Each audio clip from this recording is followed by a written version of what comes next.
สุดท้ายบอมบอลต่อគ្នាថ្ងៃនេះមានផលិតផលថ្មីដើម្បីធ្វើការណែនាំបอมបอลต่อគ្នាទៀតហើយបอมបอลต่อគ្នាប្រភេទនេះផងដែរគឺជាប្រភេទជើងទ្រម៉ាស៊ីនបោកកៅអៅនិងទូទឹកកករបស់បอมបอลต่อគ្នា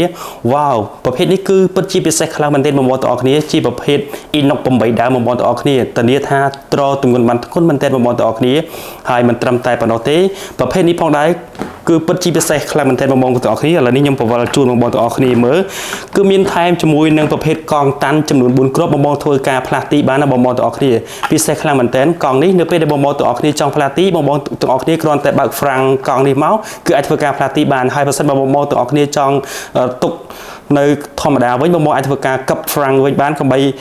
មានរំញ័រឬក៏កុំឲ្យអង្គើបងប្អូនទាំងអស់គ្នាហើយកាន់តែពិសេសនោះគឺមានថែមជើងទប់លំនឹងនេះរហូតដល់8គ្រាប់បងប្អូនទាំងអស់គ្នា